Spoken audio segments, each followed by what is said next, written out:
Are you lifting large, heavy objects? Even if they're porous, you may need the GRABO High-Flow.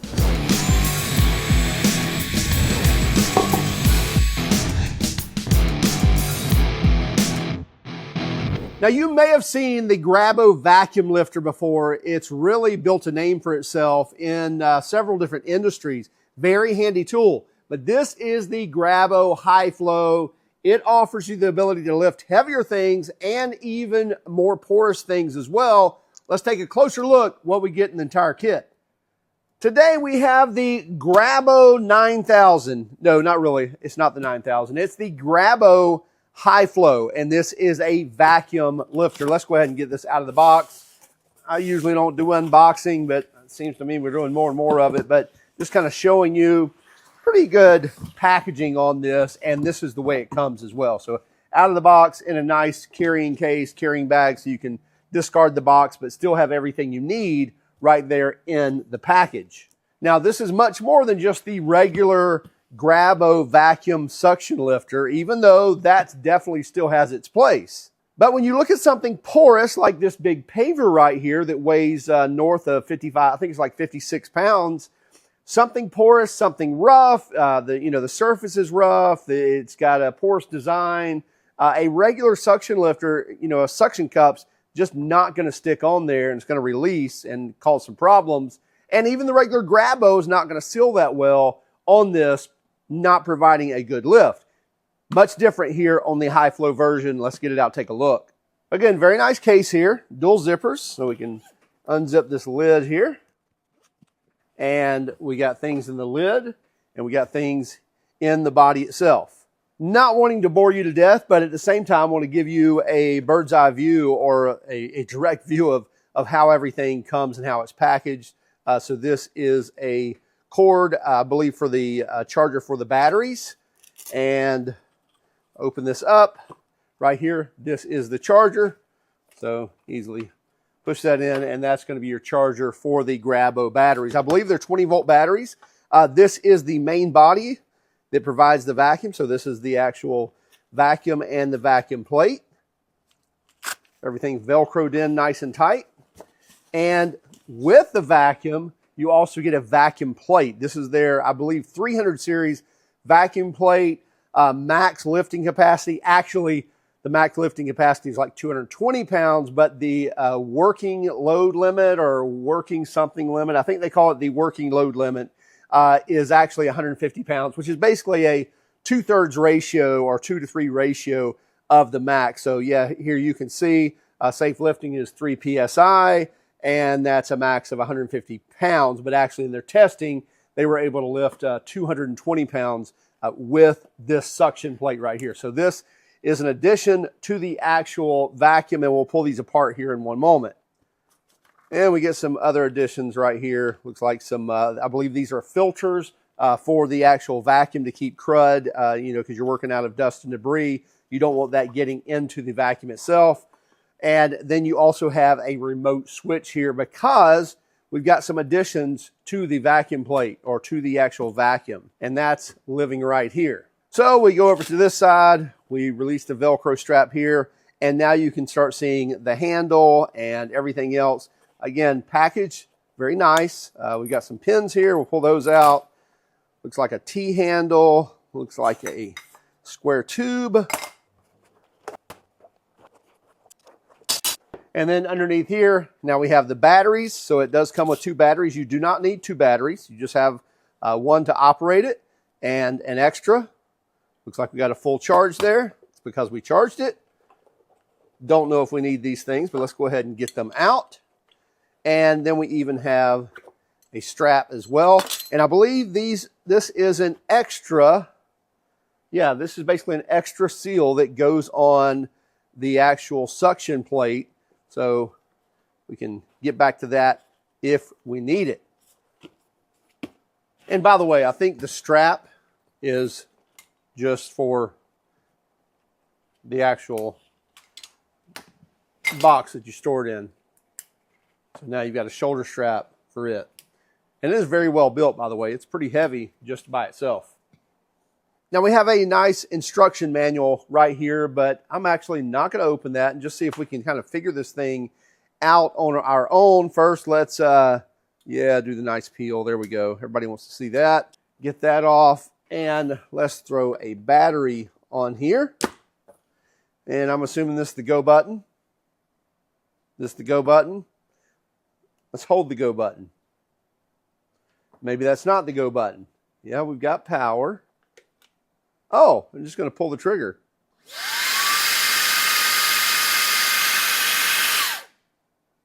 Okay, so we pull the trigger.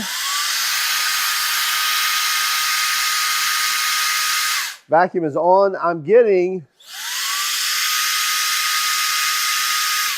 2 psi.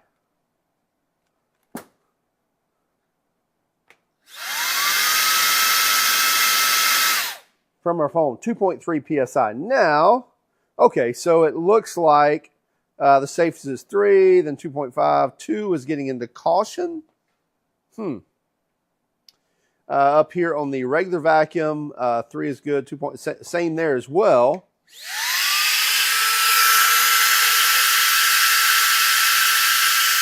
Yeah, I'm getting 2.3 on there. I'm not getting anywhere near 3.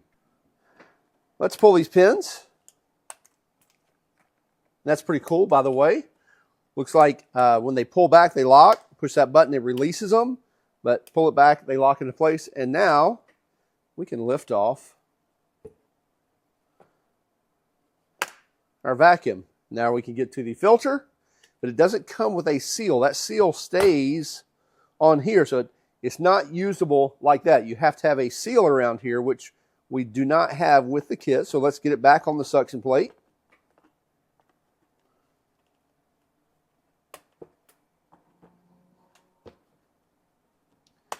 Hit the button. Just got to push it down a little bit and it clicks into place.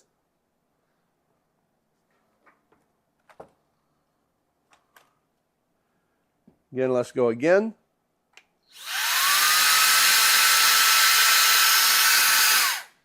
So it looks like we have enough suction power to lift things, but I'm just curious why we're not getting 3 psi on this tabletop.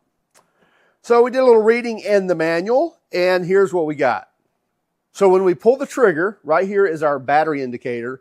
There's another bar, there's 4 bars, green bars, that light up here. If all 4 are lit up, then you have 100% lifting power. If 3 are lit up, you have a 75% lifting power. 2, 50%, 1, 25%. So it looks like in a perfect world, say on glass or something like that, which should be close to the stainless steel top, you may achieve the 100%. But with this, it looks like we're getting about 75. So I'm sorry, it's not across the top here. It's right here above the battery symbol.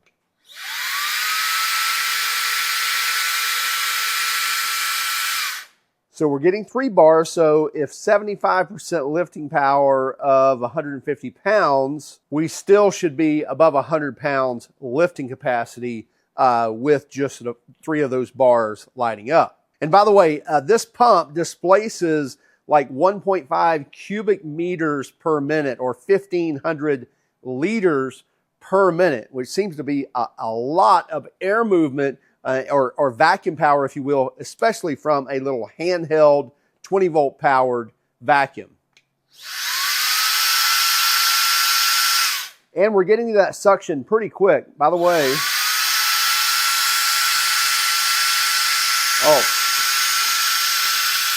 now we got to 100% just then. Don't know what we changed, if we just let it run long or whatever, but that's the first time we saw all 4 bars. And by the way, our button right here, that's just switching between PSI and bar.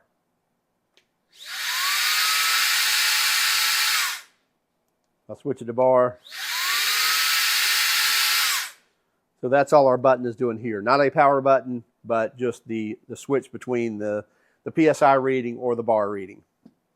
If you think you could use something like the GRABO or the GRABO High-Flow, let us know in the comments where you would use this, and if it's in your job or just at home or where it may be. Like we mentioned, this paver is a little more than 56 pounds, or right at 56 pounds, and it's 19 3/4 by 19 3/4, 19 1/2, 19 5/8, something like that. And let's see, how thick is it? Yeah, almost 2 inches thick, so about 1 3/4 inches thick. Let's see what we get. Now we're getting 50% lifting capacity on the actual readout. You can see we pull the trigger. 50%. So 50% on that. So again, that's still 75 pounds. We should be able to lift this without an issue. Very porous surface, not too awfully rough, but it's definitely porous and obviously does have some grit to it, a little dust on it as well. Let's see if we can lift this.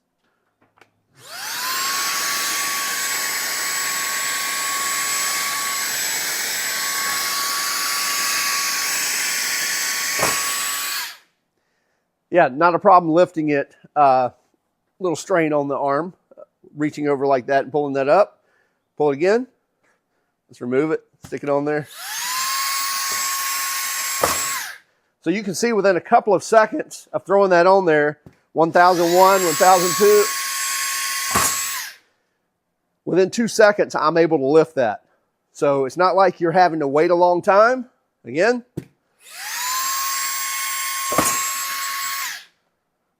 Release the trigger and pull it off. Now let's take a look at these other goodies we have here and again see if we can figure this out. Looks like these plates are definitely have pins here and the angles on this, I would assume, I don't know. Oh yeah, it does fit in there. Okay. And there is an offset on this. So yeah, that looks right because then it's going to be center of the tool. This looks like kind of a spreader. So I would imagine these kind of tongues stick in these holes here. Okay. Maybe, well, probably could, again, read some directions and maybe assemble this before putting it on here. Here.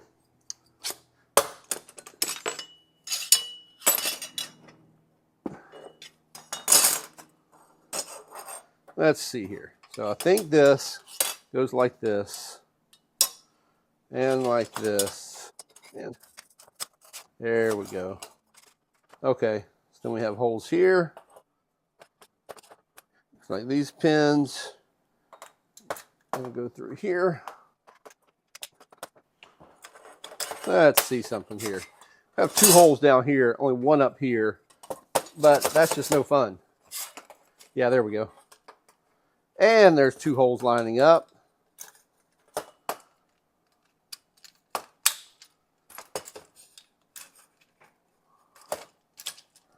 Okay. Then the spreader. Oh, wow. Should have done that first as well. Here we go. I'm assuming that looks about right, but now can we get it to click into there? And then obviously looks like our handle is going to be our 3rd pin. So now again, yeah, we want this centered over here, so we're good there. Yeah. Okay. There we have it. So there's no clips or anything that go on these pins. And now we have a full lifting rig.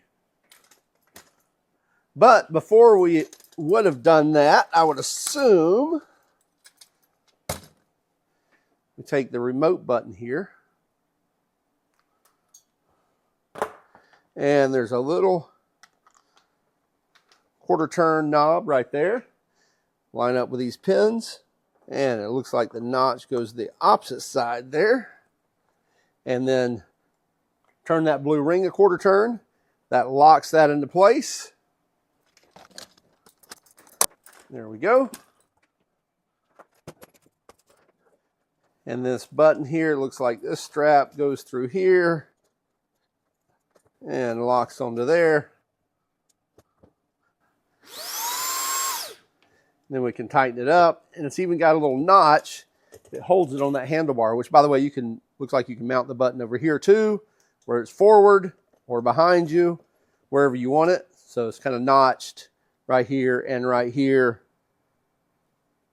around there too. So you can have it button forward, button behind you, or button straight overhead. That's a lot nicer because you can just push the button, release, and it stays going. You don't have to hold the trigger. There we have it. Turn the button on.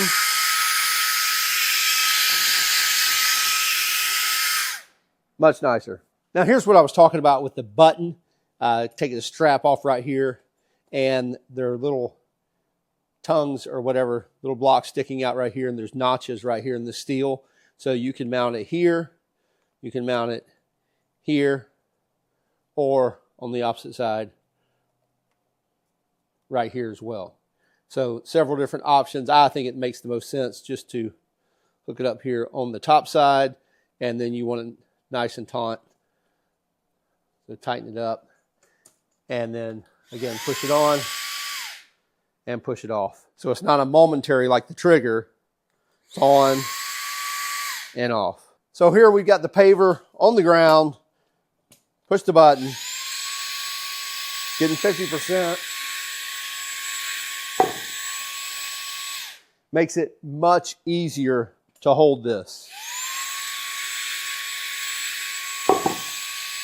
You can also get kind of two-man units where you can haul, heavier loads easier and, be able to handle that much easier with two people, one on each side.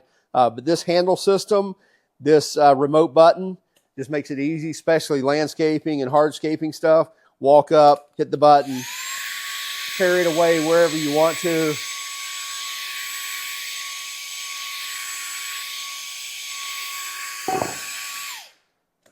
And go on to your next one.